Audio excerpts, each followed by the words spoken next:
እንዴት ናችሁ? አላችሁ?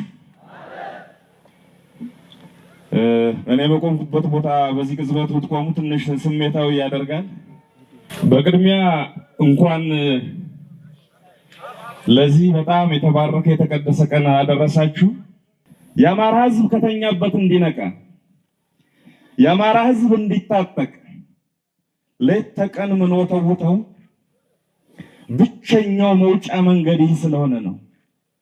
እሳት እየመጣ ጭድ ውስጥ መደበቅ ስለማይቻል ነው። የአማራ ወጣት እንዲነቃ፣ የአማራ ወጣት እንዲደራጅ፣ የአማራ ወጣት በሁሉም መልኩ ራሱን እንዲያስታጥቅ ሌት ተቀን የምንወተውተው የነገ ጀንበሩ እንዳጠልቅ ስለምንፈልግ ነው። የነገ ጣፋንታውን በራሱ እጅ እንዲወስን ስለምንመኝ ስለምንሻም ነው። ከዚህ ውጭ ሌላ መንገድ ስለሌለ ያልነቃ ያልተደራጀ ራሱን በሁሉም መልኩ ዝግጁ አድርጎ ያላስታጠቀ ሕዝብ ይጠፋል። ምንም ሌላ ቀመር የለውም። ከተደራጀ ከነቃ ከታጠቅ ትተርፋለህ፣ ያለበለዚያ ትጠፋለህ። በሌላ መልኩ ሬሳ መቁጠር ከጀመርን 50 ዓመታት አልፈውናል። በጥቂት ሬሳ እየቆጠሩ ሞትን እየጠበቁ የስጋት ባህር ውስጥ ቁሙ የራስን ተራ መጠበቅ። በዚህ ሁኔታ ውስጥ ሆነን መተባበር ያቃተን ለምንድን ነው? በዚህ ሁኔታ ውስጥ ሆነን መሪ መፍጠር ያልቻልነው ለምንድን ነው? ተንበርክኮ መኖርን ማን ያሰለጠነን? መለማመጥን መሽቆጥቆጥን ማን ያስተማረን? ልመናን ለምኖ ነፃነትን ተመጽቶ መኖርን ማን ያለማመደን?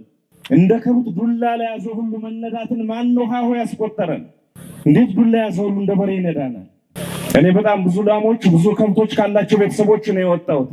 አንዳንድ በሬዎቻችን እንኳን ዱላ ምንሽር ይዘው ቀርብ እንኳን ባጠገባቸው ያሳልፉ። ማን ነው ፍርሃትን ያስተማረን? ማን ነው ምቀኝነትን ያለማመደን? ማን ነው ወንድምን ጠልፎ ጥሎ መርካትን ያስለመደን? ማን ነው ሲገሉን እንበዛለን የሚል የፈሪ መፈክር ለከንፈራችን ያለመደው? ማን ነው ሞትን ያለማመደን? 300 አድርገው ገለው ባንድ ጉድጓድ ይቀብሯል። ዝም አንዴ 300 አድርገው ገለው ባንድ ጉድጓድ ጨምረውን አእምሯችን አለማምደውት 168 አማራዎች በወለጋ ታርዶ ሲያዱ ዝም። ምክንያቱም ጣሪያ አላ 300 የሚባል ይሄ መከራ ዘመን መቼ ነው የሚያበቃው? እንዴት ነው የሚያበቃው? ማን ነው የሚያቆመው? በፍጥነት እንዲቆም በፍጥነት የመከራ ዘመን እንዲያበቃ የምናደርገው እኛ ነን። ስንደራጅ ነገ ጀንበራችን አይጠልቅም። አበጥንም ጎበጥንም ተጣመምንም ተቃናንም ነገ የኛ ወጣቶች ይሄ ተፈጥሮ ሕግ ነው። በምን ቁመና ነው ነገ የምንጠብቀው? በምን ቁመና ነው ዛሬም መከራ ልንሻገረው የምንፈልገው? እኔ ተዘጋጀን። በዚህ ቁመና ነው መሆን ያለብን። ታላላቆቻችን ቤተሰቦቻችን ሲተርቱ ከዘንድሮ ራብ የከርሞ ይብሳል፣ በሬው ከታረደ በምን ይታረሳል ይላሉ። እንደምን ከረም ሀያ ገሌ ሲሉት ምንድነው ያለ አንድ ብሎ እግዚአብሔር ይመስገን ከሚመጣው ክረምት ይሻላል። ከሚመጣው ክረምት የዘንድሮ ይሻላል እያልን ነው እንደምንኖረው። በክርስቶስ አምሳል ተፈጥሬያለሁ በአርአያ ሥላሴ ተፈጥሬያለሁ የምትል አንተን ማን ነው እንደ ነፃነትን እየመጸወተ ይዞ የሚኖረው?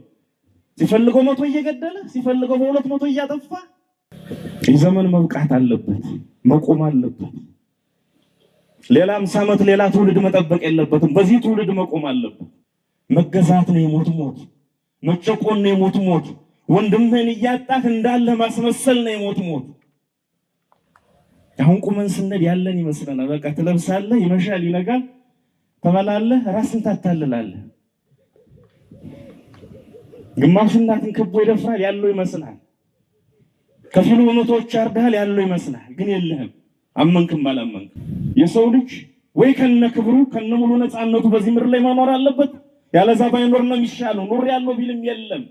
ፍርሃትን ማን ያለመደን? መቼ ነው የለመድነው? የጀግኖች ልጆች አይደል እንዴ? ፍርሃት ተስቦ ነው ይጋባል ከሰው ወደ ሰው። እኔ ዛሬ ከፈራው ነገ እንደ ኮሌራ ለመሌ ላስተላልፍለት ይችላል። ይተላለፋል። ተስቦ የምንደራጀው ለመዘርፍ ነው አይደለም። እኛም ፈጣሪን ጠላቶቻችን የሚያውቃሉ። የምንደራጀው መፈንቅለ መንግስት ለማድረግ ነው አይደለም። እኛም ፈጣሪን ጠላቶቻችን የሚያውቃሉ። ሰይጣንም ያውቃል። የምንደራጀው ለምንድን ነው? ውርደት እንዲበቃ።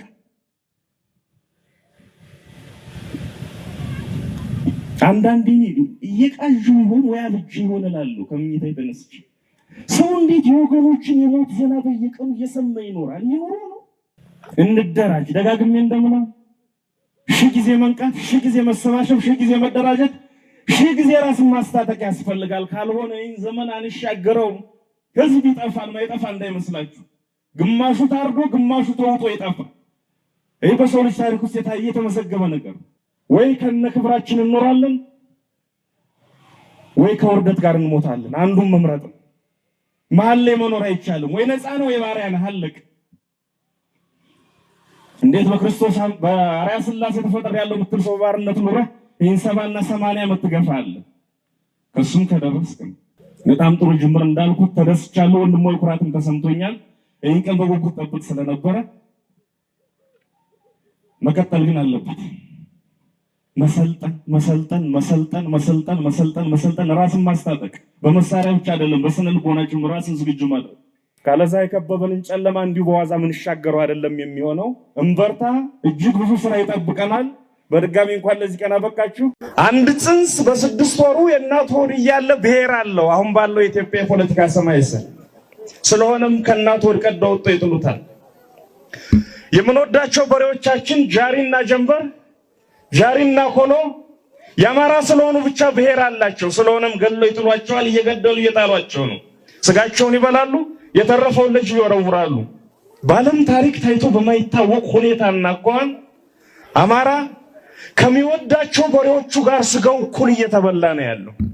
ይህን መዓት፣ ይህን ጉድ፣ ይህን ዘመነ ፍዳ ልናስወግደው የምንችለው እንደዚህ በመሰባሰብ፣ እንደዚህ በመደራጀት፣ እንደዚህ በመሰልጠን፣ እንደዚህ በመታጠቅና ራሳችን ሁሌም ዝግጁ አድርጎ መቀመጥ ብቻ ነው። ካለዛ ያጠፉናል።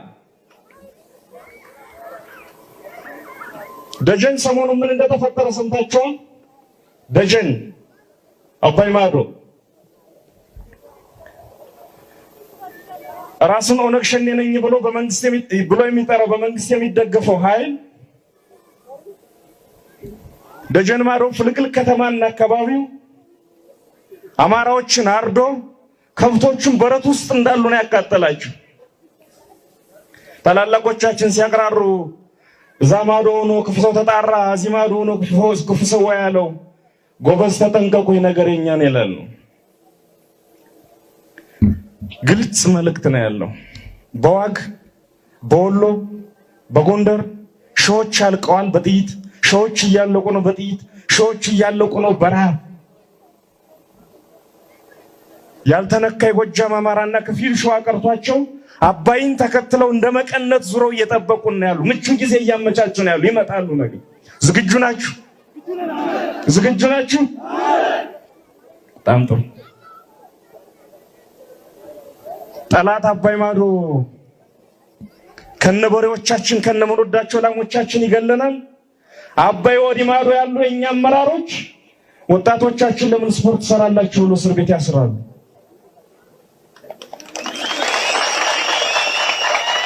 በዚህ ረገድ ለራሴ ታማኝ ሁኜ አንድ ነገር መናገር ፈልጋለሁ። የደቡብ አቸፈር አመራሮች እጅግ ብዙ የሚመሰገን የሚከበር ነገር አላችሁ። አንድ ነገር በግልጽ ልንገራችሁ። አንድ ወንድም ያለ መሰለኝ እዚህ ከመንግስት አመራር፣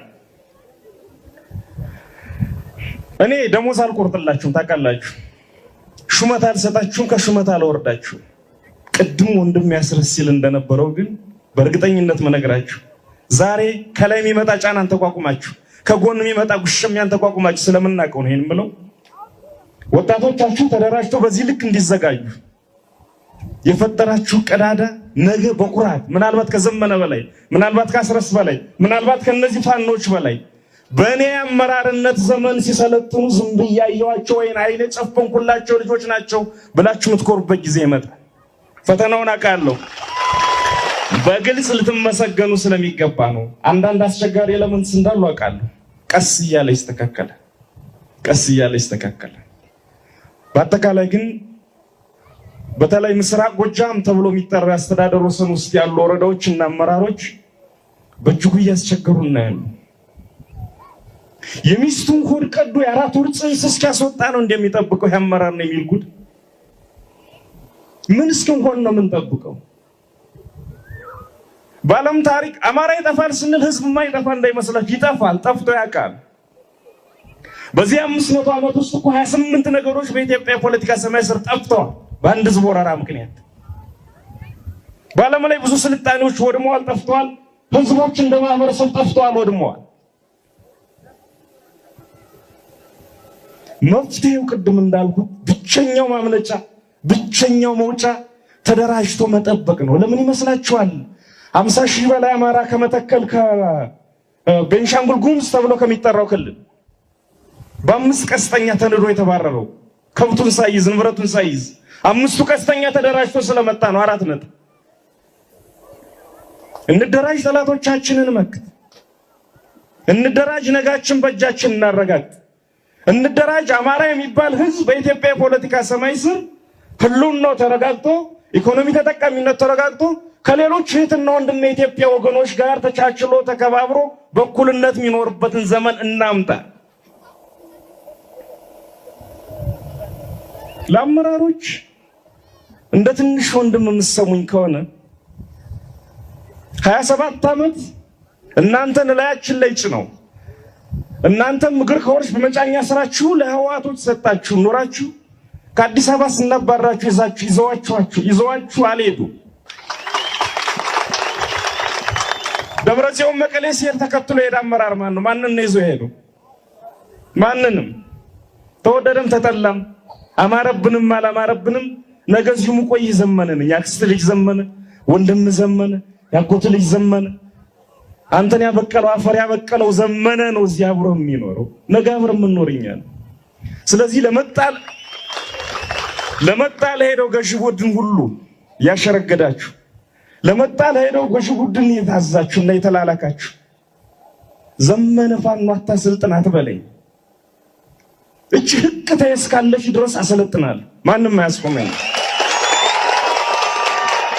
ቢኮዝ እናቴን ዘረኛ መንጋ ከቦ ሲደፍራት ማየት አልፈልግም። ሞቴን ነቀደም ይመርጠው። ሴት ልጅ አለኝ። ሴት ልጅ ስትደፈር ማየት አልፈልግም። እህቴ ስትደፈር ማየት አልፈልግም።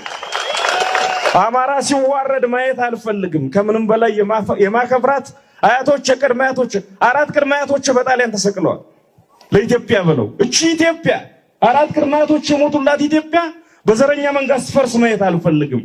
ስለዚህ ላደራጅበት ተውኝ ነው ማለት ያለባችሁላችሁ። በርቱ፣ እንበርታ። የመርፌ ቀዳዳ የምታክሉ እንኳን ትንሽ ጠባብ ጨላጨል ካያችሁ በዛች እየሾለካችሁ 5ም ሆናችሁ 10ም ሆናችሁ መሰባሰብ፣ መደራጀት፣ መሰልጠን፣ መታጠቃችሁ እንዳታቆሙ። እዚህ በፊት ብየዋለሁ። ዱቤቴ ላይ የሚያተርፈን ከላይ የድንግል ማርያም ልጅ ከስር ክንዳችን ብቻ ነው። የአምባገነናዊ ስርዓት የእድሜ እርከኖችና የአብይ አገዛዝ የደረሰበት ደረጃ በቀደሙት ጽሑፎች ውስጥ ከኃይል መያዝ ጀምሮ እስከ ከፍተኛው የመንግስታዊ መውደቅ ድረስ የአብዮታዊ መንግስትን የሚያሳይ ሂደት አንስቼ ነበር። ይህንን ሂደት በ5 ዋና ዋና ደረጃዎች ማካፈል እንችላለን። እነሱም ኃይል መያዝ፣ መጠናከር፣ መጠበቅ፣ መበስበስና መውደቅ ናቸው። በዚህ ጽሑፍ እነዚህን 5 የአምባገነናዊ አገዛዝ የእድሜ እርከኖች ወይም አውቶሪታሪያን ላይፍ ሳይክልስ ደረጃዎች አንድ ባንድ በመመልከት የአብይ መንግስት እስከዛሬ የደረሰበትን ደረጃ እንተነትናለን። አንደኛው ስልጣን መያዝ ወይም አክሴንዳንስ። አንድ ስርዓት በህዝባዊ አብዮት፣ በታጣቂ ተዋጊዎች መሸነፍ፣ በወታደራዊ መፈንቅለ መንግስት ወይም በውጭ የጦር ኃይል መወረር ምክንያት ሊወድቅ ይችላል። በዚህ በወደቀው ስርዓት ቦታ አዲስ ኃይል ይተካል። ይህ አዲሱ ኃይል እንዲጸና ከመጀመሪያው ይልቅ በህዝቡ ዘንድ ተቀባይነት ወይም ሌጂቲሜሲ ሊኖረው ይገባል። ስለዚህ ብዙውን ጊዜ አዲስ የመጣው ስርዓት ራሱን ከቀድሞው ከወደቀው ስርዓት የሚሻል መሆኑን በህዝብ ፊት ለማሳየት ይሞክራል። በተጨማሪም ዘላቂ ሰላም፣ ፈጣን ልማት፣ አንድነትና እውነተኛ ነጻነት ለማምጣትም ቃል ይገባል። ይህንን ቃል እውነት ለማድረግ የሚያመለክቱ እርምጃዎችንም ይወስዳል። ለምሳሌ የፖለቲካ እስረኞችን መልቀቅ፣ የመገናኛ ብዙሃንና የፖለቲካ ተቃውሞ እንቅስቃሴን መፍቀድና በአገር ውስጥ የፖለቲካ መድረክን ሊያሰፋ ይችላል። በዚህ ደረጃ ላይ አዲስ ኃይል ተቃዋሚዎችን በማቅረብና በማራራት ወይም ኮፕቴሽን በማግስቱ እንዳይቃወሙት ለማድረግ ይሞክራል። እነዚህ እርምጃዎች በህዝብ ዘንድ የደስታና የተስፋ ስሜትን ይፈጥራሉ እናም በህዝቡ ዘንድ እጅግ ከፍተኛ ድጋፍ ያገኛል። ነገር ግን የዚህ የመጀመሪያ ደረጃ የደስታ ዘመን ወይም ሃኒሙን እንደሚያልፍና ስርዓቱ በመጨረሻ ከሁለት አማራጮች አንዱን መምረጥ ግዴታው ይሆናል። ሀገሩን ወደ ዲሞክራሲ መምራት ወይም አዲስ የአብዮት ስርዓት ወይም አውቶሪታሪያን ሪጅም መገንባት። ሁለቱም አማራጮች ለስርዓቱ አደገኛ እድል አላቸው። ወደ ዲሞክራሲ ማምራት ሲጀምር የኃይል ገደብና ኃይል ማጣት ሊከተል ይችላል። አብዛኛውን ጊዜ ስልጣንን የጨበጡ ቡድኖች ግን ከዚህ አደጋ ለማምለጥ ሲሉ አዲስ የአብዮት ስርዓት መገንባትን ይመርጣሉ። በዚህ መሰረት የአብዮቱ አዲስ ስርዓት የጭቆና መንገድን መከተል ይሆናል። ሁለተኛው መደላደል ወይም ኮንሶሊዴሽን።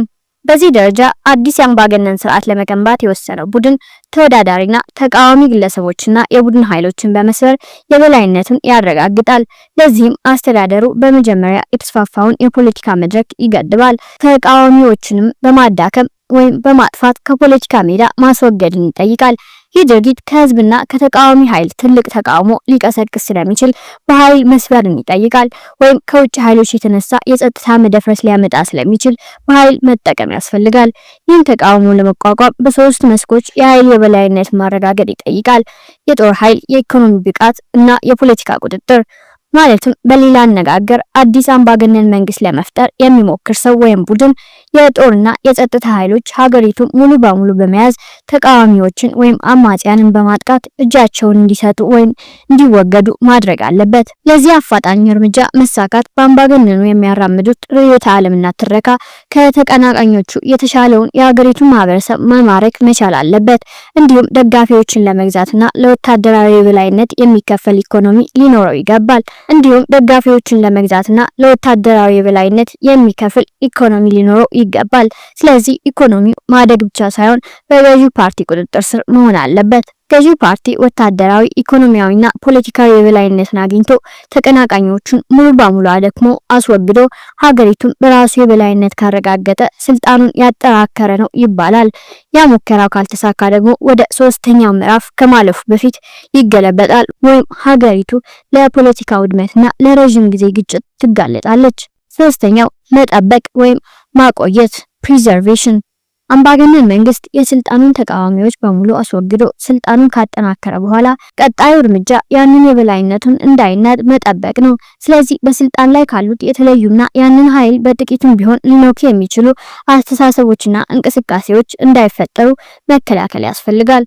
ሁሉም የመንግስት፣ የሃይማኖትና የማህበራዊ ተቋማት የአምባገነኑን መልካምነትና ጥንካሬ የሚያበረታታ ፕሮፓጋንዳ እንዲሰብኩና እንዲያሰራጩ ይደረጋሉ። የስለላና ወታደራዊ ኃይሎች ትንሽ የተቃውሞ እንቅስቃሴ እንዳይኖር ለማደንና በእንጭጩ ለማጨናገፍ የበለጠ ትኩረት ያደርጋሉ። በየቦታው አምባገነኑ ይወደሳል፣ ይፈራል።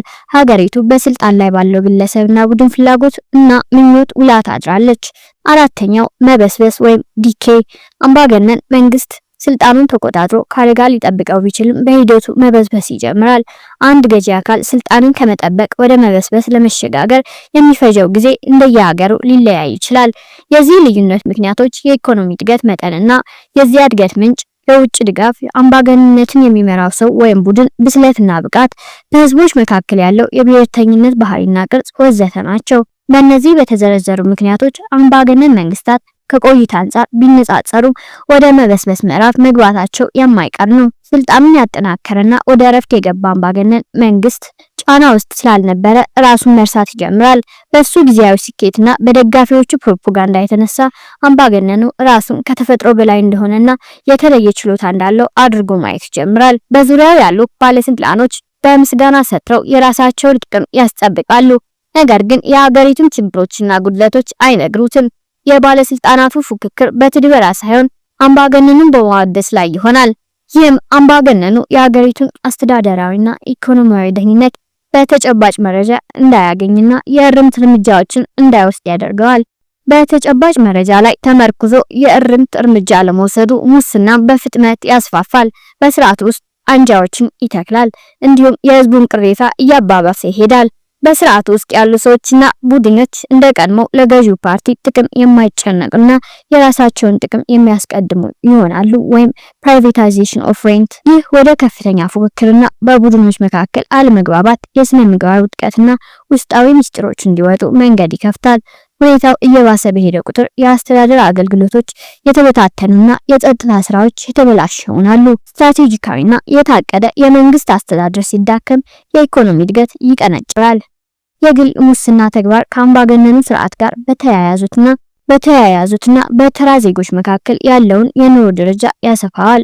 ማለትም የሀብት የገቢና የእድል ልዩነቶችን ይጨምራል። በስልጣን ላይ ያሉት አመራሮችና የተራ ዜጎች የሀብት ልዩነት እየሰፋ መሄዱ የህዝብን ብሶት እያባባሰ መምጣቱ የአገዛዙ ሚስጥር መጋለጥና የጸጥታው መደፍረስ ህዝቡን ቀስ በቀስ ከአገዛዙ ፍርሃት ነፃ ያደርገዋል። ይህም የተሸጓጎጡ የተሰደዱ ወይም አዲስ የተቋቋሙ ተቃዋሚዎች አንገታቸውን ቀና አድርገው ትግሉን እንዲቀጥሉ እድል ይሰጣል። በብልሹ አሰራር የተጠመቀ የጸጥታ መዋቅርና አስተዳደር ስለሚዳከም ለሚመጣው ተቃውሞ ቅድመ መከላከል ማድረግ አይችልም። ህዝባዊ ተቃውሞዎችን በማፈን በግዙፍ እርምጃዎች በማስደንገጥ የትናንቱን ስጋት ለመመለስ ይሞክራል።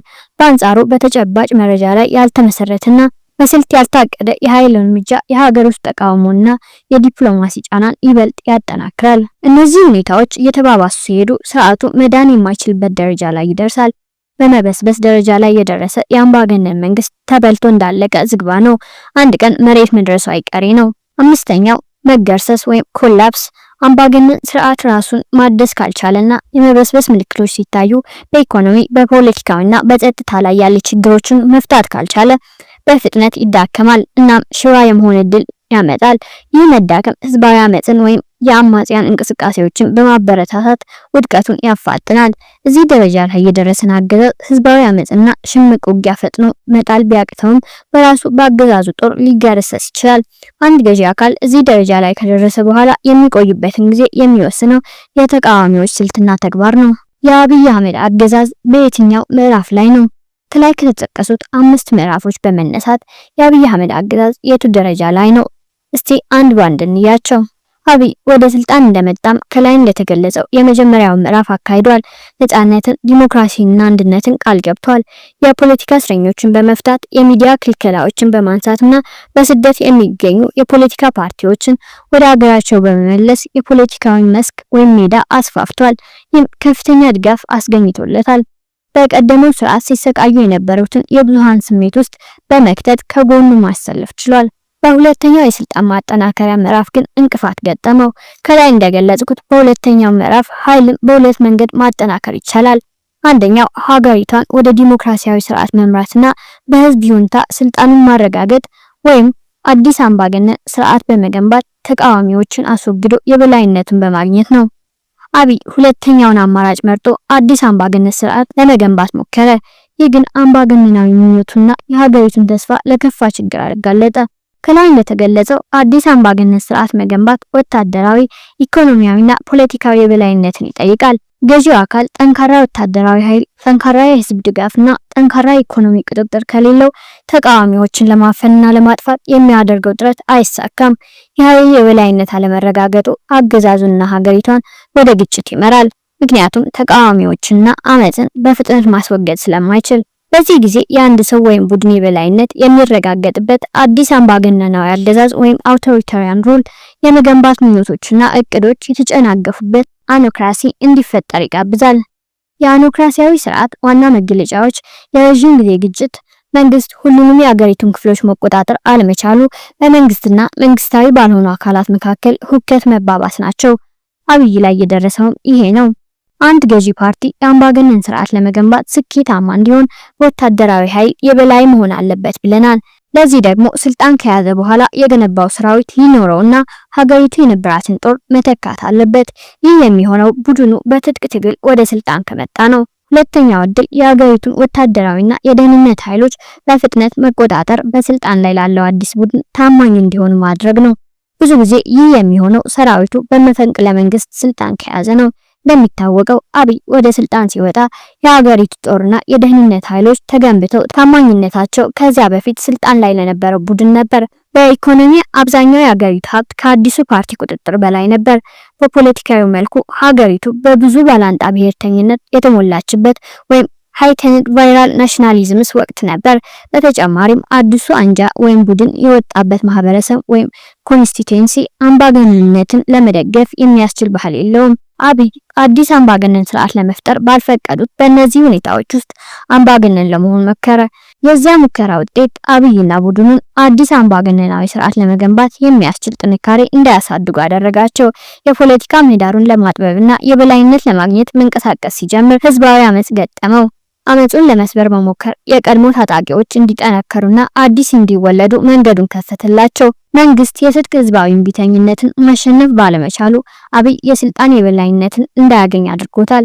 እንደፈለገው አምባገነናዊ ስርዓት መገንባት ተስኖት ሀገሪቱን ወደ አኖክራሲያዊ ስርዓት መርቷታል።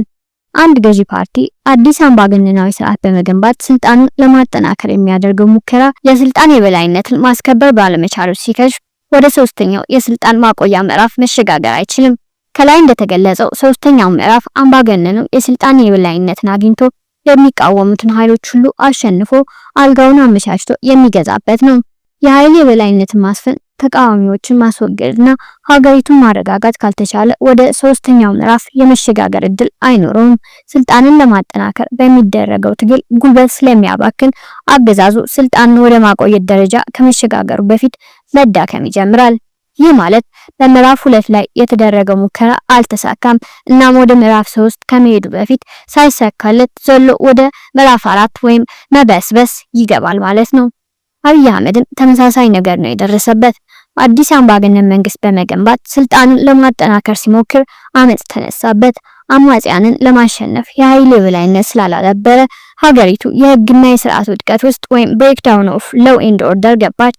ስለሆነም አብይ ከ2019 ጀምሮ የስልጣን የበላይነትን ለማስፈን ተቃዋሚዎችን በማስወገድና ስልጣኑን ለማጠናከር ሲሞክር ቢቆይም በድል የተጠናቀቀ አምባገነንነትን መገንባት አልቻለም። እነዚህ የብዙ ዓመታት ሙከራዎች ብዙ ኢኮኖሚያዊ፣ ወታደራዊ፣ ዲፕሎማሲያዊና የፖለቲካ ኃይሎችን ስለጎዳ ወደ ሶስተኛው ከመሄዱ በፊት ወደ አራተኛው ወይም መበስበስ እንዲሸጋገር አስገድደውታል። የአራተኛው ምዕራፍ ባህሪያት የኢኮኖሚ ውድቀት፣ የጸጥታ ኃይሎች መዳከም፣ የፖለቲካ ትርክት መውደቅ፣ የዲፕሎማሲ ኪሳራና ወዘተን ያካትታል። ቀጥሎስ ምን ይፈጠራል? አምባገነኖች እስከ መጨረሻው ደቂቃ ድረስ በስልጣን የመቆየት ተስፋን አይቆርጡም። ባለስልጣኖችን በመቀያየር ወይም ሪሸፍል አገዛዙን እንደሚያሻሽል በማስመሰል ተቃዋሚዎችን በመግዛት ድጋፋቸውን ለማስፋትና በስልጣን ላይ ያቆየናል ብለው ያሰቡትን ለማድረግ ይጥራሉ። ከውጭ ሀገራት ጋር ግጭት መፍጠርም ሙሰኛ አገዛዞች እድሜን ለማራዘም ከሚጠቀሙባቸው ስልቶች ውስጥ ይገኙበታል። የውስጥ ድክመቶቻቸውን ለመደበቅና የህዝቡን ልብ ከአገዛዙ ውድቀት ዞር እንዲል ለማድረግ። ነገር ግን እነዚህ ዘዴዎች ለአጭር ጊዜ ስልጣን ማራዘሚያ መድኃኒቶች ካልሆኑ በስተቀር ስርዓቱን በቅጡ ማከምም ሆነ ማዳን አይችሉም። ይልቁንም መበስበስን ሊያባብሱት ይችላሉ። ለምሳሌ በምዕራፍ 4 ላይ የድሮ መኮንኖችንና ማንሳትና በአዲስ መተካት የጠገበውን ተኩላ በተራበ እንደመተካት ነው። የተባረሩት ትላንት የዘረፉትን ሀብትና ንብረት ይዘው አምባገነኑን ለመበቀል ሊነሱ ይችላሉ። አዲስ የተሾሙት ደግሞ በቀድሞዎቹ መዋቅር ተረግጠው ውጤታማ ስራ እንዳይሰሩ ይደናቀፋሉ።